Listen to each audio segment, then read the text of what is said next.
Hey, all right, welcome back to another episode of Raff's Brain. Riffin with Raff, my conversations with people I admire, respect, and who I genuinely find inspiration from. And I'm really excited about today's conversation with a longtime friend and creative collaborator. And I want to collaborate. We haven't worked on many things together specifically, more like a creative force of nature and supporter and advocate. Bottom line, Olivier Ballou. It's good to see you, buddy. Great to be here. Did I get your last name right? Ballou, yes. After all these years, I'm glad you have the name right. Listen, folks, we met many years ago and hit it off immediately. And we've kept in touch ever since, even as our paths have gone different directions. You're still in the area, and I love getting together with you. And so we just grabbed coffee and caught up. And you graciously agreed to sit down and chat with me a little bit. I want to introduce my audience, my tens of listeners, to your creative work, which started a few years ago, and it's really grown and expanding. And I'll show folks, since we're doing a video here, Val-d'Or. This is the first, graphic novel of this, what is now going to be a series of books over many, many years for the rest of your life. I'm committing you. But I want you to tell us a little bit about this, how you got excited about telling stories about your life and hometown and the process of creating it. And we're not going to be able to cover everything in depth here in this short conversation, but just introduce us to this idea, where it came from, where it's going. Great. Well, thank you, Rob. Right. So I'm born and raised in this small gold mining town in northern Quebec. And, growing up there, I never thought much about the history of the place, but I since made a career in politics and in design and I've always done drawing and art and been interested in that stuff. And so you could argue maybe it's a cliche, but around the time I turned 40, suddenly something switched in my brain, like it happens with certain people. The older you get, the more nostalgia, like looking back, your mortality comes into fuller view. I think all that stuff, very basic, very basic. And then I became intrigued with, first was this one story regarding this shady nightclub, sort of like welfare apartments. It was like a strip club at some point, just a shady building downtown in Val-d'Or. But it had some history to it. It had been around for a long time. That's right. And someone had done a bit of work and put out a podcast actually, and that like just opened my eyes, like, wow, there's a story to be told. But then simultaneously, I've dabbled in lots of different creative mediums. Oh, dude, folks, I'm going to drop links to this guy's work. It's extraordinary. The dioramas, that was incredible. I just am fascinated by your gift, your talent, your vision, and dedication to the craft. And it covers many mediums. Well, like you, Rob, but eventually, unlike you, I focused in, honed in on something. Correct. And so I've done all kinds of design and video and animation and even these like diorama, these maquettes. Cool, but then somehow I figured this kind of intersection, and you see much more of this, like not comic books, though I grew up with comic books, with the superheroes, and Mad Magazine, and this sort of, and even Sunday morning, even Sunday cartoons. I mean, like in the newspaper. There's a little funny, goofy, superfluous. You're talking about more adult. Graphic novels, So I had been exposed to that. But then what you've seen is in the last 20 years or so, you've seen this resurgence of like what you would almost call like literary graphic novels, serious. Either it's nonfiction, or it's a sort of it's basically, imagine like they say superhero comics are the equivalent of like just fantasy or sci-fi in terms of the larger output of all of fiction, like prose, right? And in this case, it's like expanding comics to have that same range. Anyway. So I just started experimenting. I did a few panels. I do these like 4-panel comics, start putting them out there. I recommend anyone who does creative projects, start with like the minimum viable version of it. I started getting feedback on that. I started practicing it. But then I had this idea, okay, it has to be about this hotel. That's gonna be my topic. And there it's like any creative project, goes in all kinds of directions. I've also been taking some classes. So I had a sort of an online program I was doing to help focus it. Anyways, and there you go. Got it. It's very exciting. And you did complete it and it is available. I'm going to drop a link in the show notes, and I would encourage folks to check it out. Your artwork is very aesthetically unique and interesting. I'll hope folks will check this out, but it's sort of like very minimalist. Would that be I'm not an artist, but this is how I would describe it. It's simple, right? But yet striking.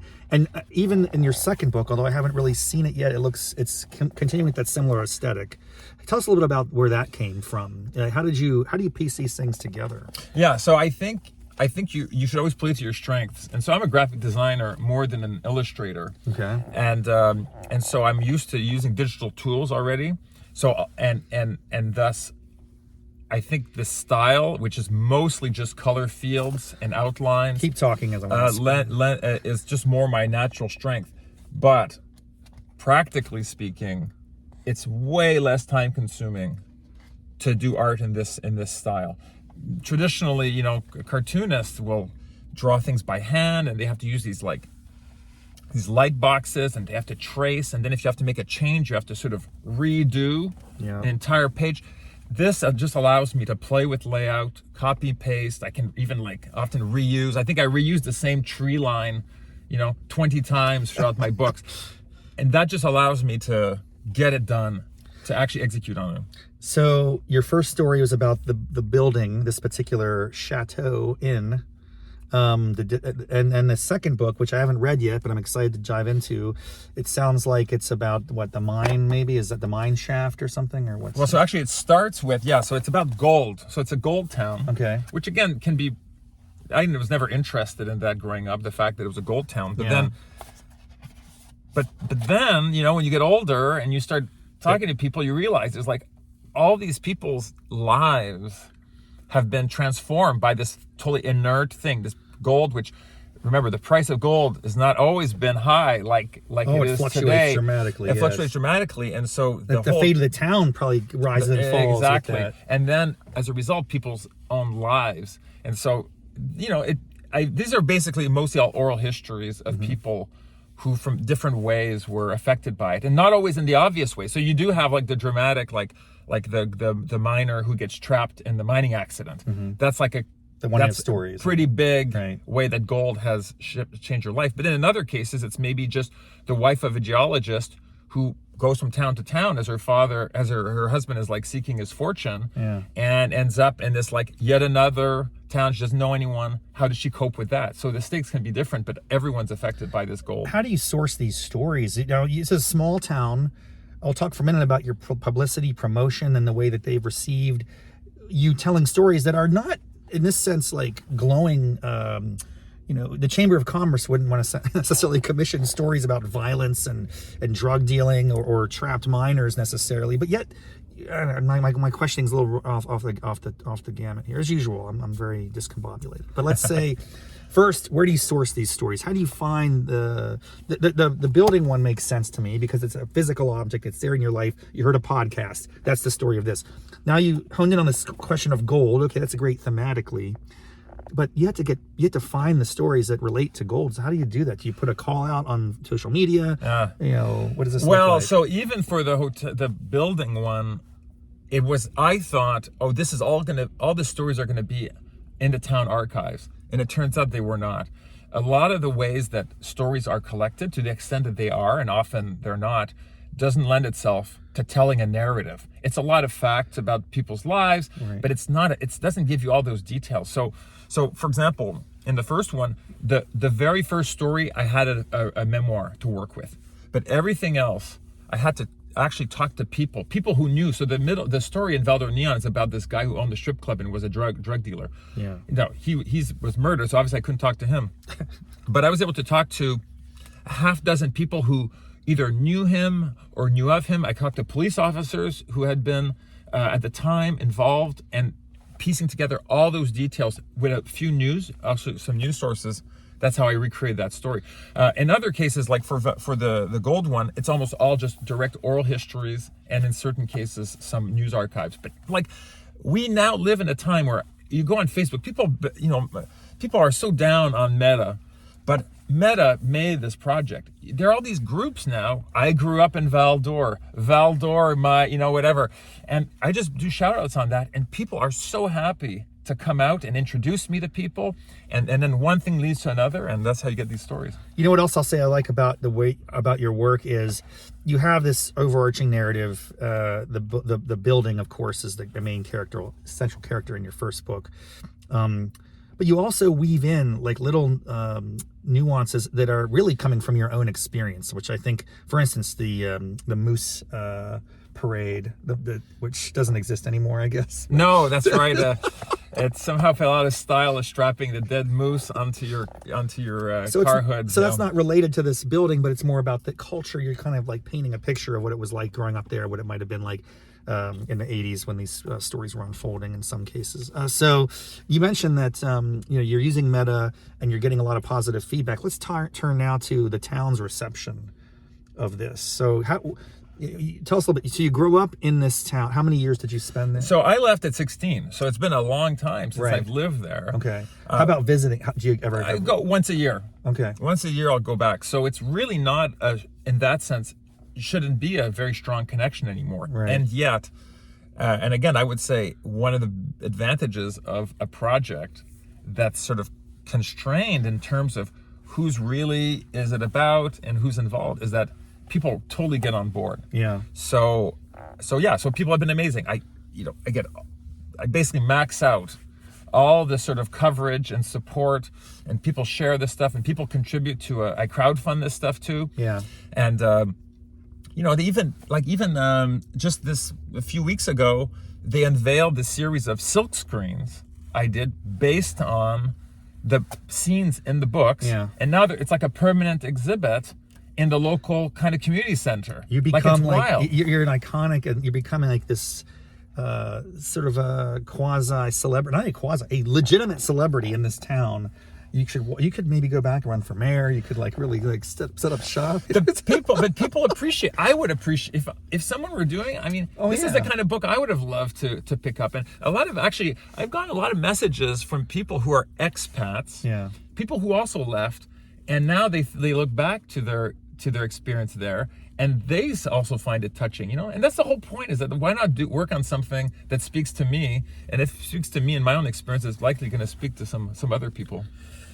So you have 2 books out. They've been well received. You had events, the town's embracing you. You have now a permanent silkscreen exhibit of your artwork, which will always be there for your children, grandchildren, posterity. Our father helped celebrate this town. Okay, so we're only 2 books in, but I can see, I'm already envisioning this is like your life's work, at least one part of it that continues. I'm going to push you here. Like, what's next? What's on the horizon? We talked a little bit about it over coffee, but share with my listeners here, what's going to be the subject of your 3rd book? Yeah, so when I was in the 6th grade, I went to this sort of alternative school, and by some kind of fluke, we were only 6 students in the 6th grade, and we were all boys. So it was a kind of a peculiar situation. And so I've always been interested in the 7-Up movie series, documentary series, if people have watched it, where you track these kids, these same set of kids, British kids, over their entire lives is the theme. And so, if those aren't familiar, I'll drop a link in the show notes on this. Check it out. It's a very creative, very long form, and maybe never ending. I'd love to see it go for generations. I hope one of them, I'm understanding, passed, so we're getting to that point. It's been going on for so long. It's basically a documentary that's revisiting the lives of a cohort over every 7 years. Right. So that's inspiring you as a vehicle, get you to revisit your own experience with these 6 fellows that you went to school with. Yep. Okay. So this is now it's 30 years later, and so I got back in touch with all of them, and as far as I know, they're all on board. And so I've done a first round of interviews with them. Wow. In certain cases, I've spoken with their parents. Yeah. And now the challenge is how am I going to structure it in such a way that this, it's going to work? Because there's one thing to have the stories, but there's how do you use this medium well, and so that's what I'm working on now. And do you,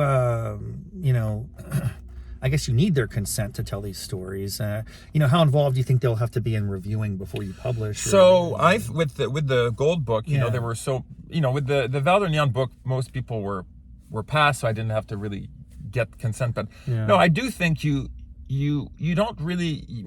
I don't get people to review sketches or work in progress. Right. But I did wonder when I was sharing the last book what people would see, because not everyone comes off these are not all positive stories and all this. Right. And so I was surprised. Most people only had like some detail they wanted changed, like just a factual detail to make it more accurate. And then in 2 cases, I was asked to use a pseudonym. But that's it. People at the end of the line, no one said like no, you just can't publish this after all. So I'm hoping it'll be the same in this case. All right. Well, listen, folks, this is wrapping up here. I just appreciate your time so much. I encourage everyone to check out Olivier's work. I'm going to drop show notes so you can order copies of these books. Is this still available, like print on demand sort of? Yeah, no, it's on Amazon or Barnes & Noble. Yeah. Excellent. And keep an eye out to for future projects. And let's just continue to check in. And I think you had the potential to become a regular guest on my show, Olivier. You have to fill those content somehow, Rob. But it's a lot of content. My ambitions to dominate the podcast game. You're going to help me with that. So thanks so much, Olivier. Always good to see you, my friend. Thank you, Rob. And thanks everyone for tuning in. See you next time on Raff's Brain, Riffin with Raff. Bye-bye.